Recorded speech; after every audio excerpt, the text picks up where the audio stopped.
2040년 대예측. 2040년의 세상이나 구직시장이 어떤 모습일지는 아무도 모른다. 따라서 오늘날 젊은이들에게 무엇을 가르쳐야 하는지도 아무도 모른다. 분명한 것은 하나다. 지금 학교에서 배우는 것들은 40살이 되면 대부분 쓸모가 없어질 것이다. 그렇다면 어디에 집중해야 할까?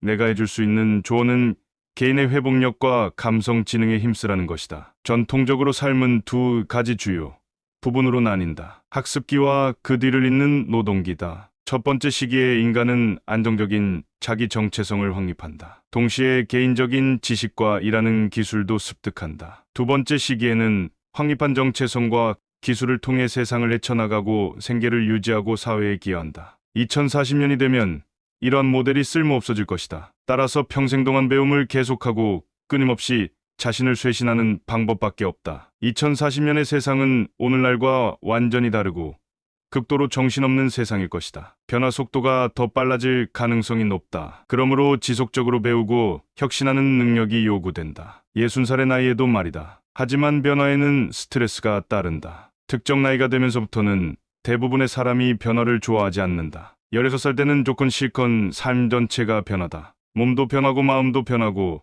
인간관계도 변하고 모든 것이 움직인다. 자신을 새롭게 변화시켜 나가느라 바쁘다. 하지만 40살이 되면 변화를 원하지 않게 된다. 안정을 원한다. 하지만 21세기에는 그런 사치를 누릴 수가 없다. 안정적인 정체성과 안정적인 직장, 안정적인 세계관을 고수하려고 할수록 뒤처질 것이다. 세상이 나만 남기고 빠르게 날아가 버릴 것이다. 끝나지 않는 폭풍과 높은 스트레스를 헤치고 나가려면 극도의 회복력과 균형 잡힌 정서가 필요할 것으로 보인다. 문제는 감성 지능과 회복력은 습득하기가 무척 힘들다는 것이다. 책을 읽거나 강연을 듣는다고 배울 수 있는 것이 아니다. 19세기 산업혁명 시대에 만들어진 현재의 교육 모델에서는 전혀 다루지 않는 영역이다. 그럼에도 불구하고 실행 가능한 대안들 또한 아직 만들어지지 않았다. 그래서 나는 권한다. 어른들의 말을 너무 믿지 말라고.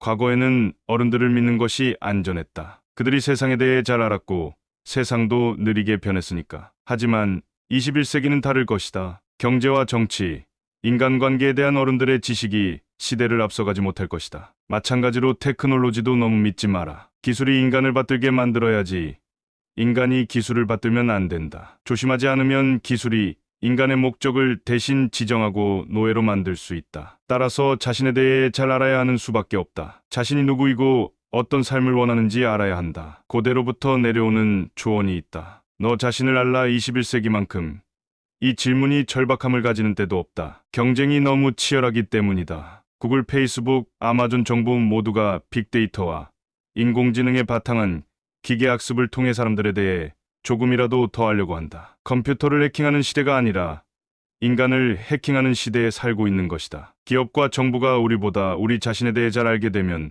우리도 모르는 사이에 통제당하고 조종당할 수 있다. 따라서 밀리지 않으려면 방법은 한 가지다. 구글보다 빨리 달려야 한다. 행운이 있기를. 흥미진진한 문제를 풀어라.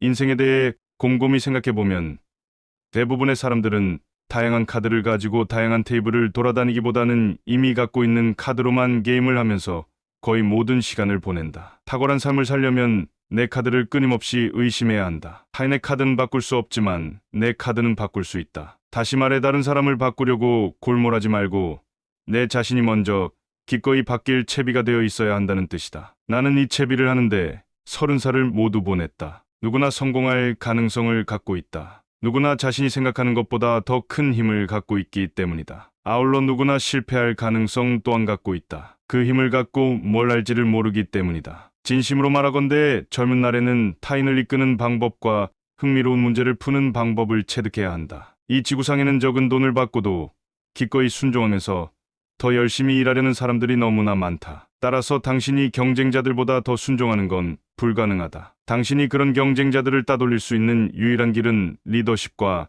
문제 해결, 능력면에서 앞서는 것이다. 교과서 내용을 달달 외워 학점을 받는 사람은 언제나 그 카드만 만지작거리는 삶을 산다. 카드를 바꾸려면 흥미진진한 문제를 내 삶에 제시하고 실패하든 성공하든 상관없이 그 문제에 대한 흥미진진한 답을 내놓는 연습을 해야 한다. 당신이 시험에서 몇 점을 맞는지는 정말 중요하지 않다. 중요한 것은 당신이 그 문제에 대해서 자신에게 할 말이 있는가다. 카드를 바꿔 성공하고 싶은가?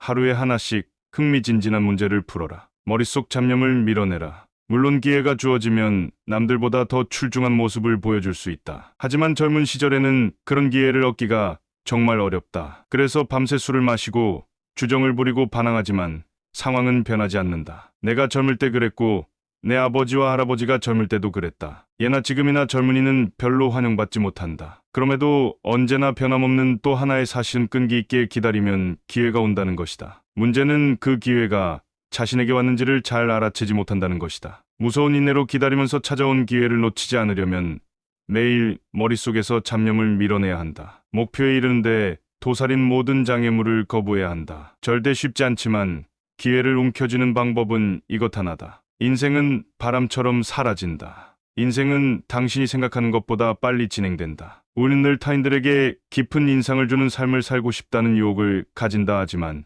이는 잘못된 길이다. 올바른 길은 인생은 짧고 매일이 선물이며 자신에게 특별한 재능이 있다는 걸 아는 것이다. 타인의 평가에 내 모습을 맡기지 말라는 뜻이다. 자신에게 좋은 재능이 있다는 걸 아는 것. 그것이 행복이고 그 재능을 잘 찾아내 세상에 제공하는 것이 평화다. 다른 사람의 머리에서 나온 신조에 따라 중요한 일을 결정해서는 안 된다. 더 중요한 건 머릿속에서 들려오는 자기 비판의 목소리 때문에 하던 일을 늦춰서는 안 된다는 것이다. 삶의 뼈아픈 후에는 모두 자신을 의심하고 가차없이 폄하했을 때 일어난 일을 먹고 자란다. 다시 말하지만 행복하게 살고 싶다면 내 안에서 재능을 찾아내야 한다. 그 재능을 발견해내는데 성공하려면 스스로에게 친절해야 한다. 타인에게 보여주고자 하는 그런 너그러움을 당신 자신에게 먼저 보여줘야 한다. 인생은 휙휙바람처럼 지나간다. 자신을 사랑하는 사람만이 지혜로운 이타주의자가 된다. 알람을 설정하라. 음악을 하는 날을 떠올릴 때마다 언제나 새롭게 바꿔놓는 문장들이 있다. 나를 가장 자극하는 최고의 문장은 헌터 톰슨의 오만의 고속도로에 실려 있다. 인생은 온전한 육신을 유지하면서 안전하게 무덤으로 향하는 여정이 아니다. 연료를 소진할 때까지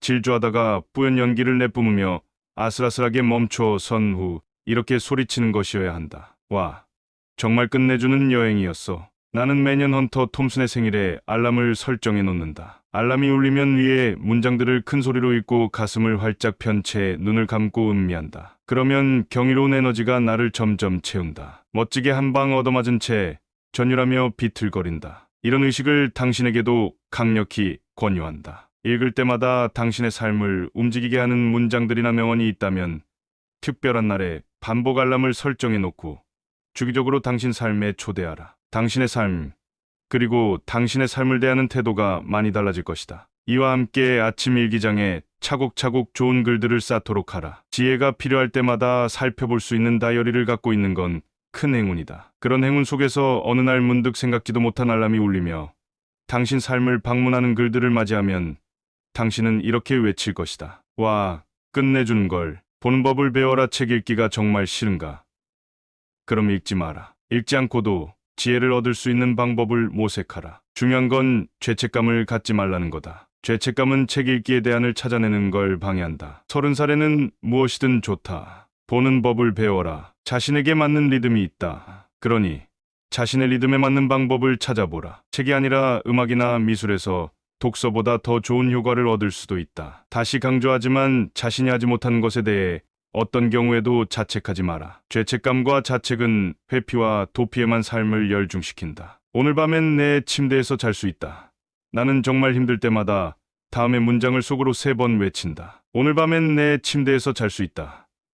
지금 겪고 있는 고통은 일시적인 것임을 상기시키는 의식이다. 그러면 거짓말처럼 큰 위로와 힘을 얻는다. 당신 또한 살면서 무수한 고통을 만날 것이다. 고통을 물리치려면 그 고통을 아무것도 아닌 것으로 만들어야 한다. 내가 아는 소위 성공자들 중에는 고통의 이름을 붙여 친구처럼 다정하게 부르는 사람도 있다. 지금 당신이 읽고 있는 이 책의 지은이 팀 페리스처럼 고통을 사랑하라는 주문을 입에 달고 사는 사람도 있다. 별거 아닌 것처럼 보일 수도 있겠다. 하지만 에너지를 불어넣어주는 주문을 갖고 있는 건 실로 효과가 크다. 고통, 두려움, 공포가 가장 좋아하는 건 준비 운동 없이 덤벼드는 사람이다. 고통을 만났을 때가 아니라 언제든 고통을 만날 것을 대비해 평소에 계속 몸을 풀어놓으면 강한 사람이 될 수 있다. 타인의 말과 성공 사례에 밑줄 치는 것은 중요한 학습이다. 이와 함께 30살에는 삶의 지표로 삼을 수 있는 당신이 직접 만든 문장을 갖는 것도 매우 중요하다. 거창할 필요는 전혀 없다. 당신의 심장을 뛰게 하고 당신의 피를 뜨겁게 하는 것이면 무엇이든 좋다. 승리를 위해선 약점을 보완해야 한다. 당신이 당신의 약점을 개선하는데 소홀히 하면 어떻게 되는지 아는가? 남들의 약점을 보완해주다가 인생을 끝마치게 될 것이다.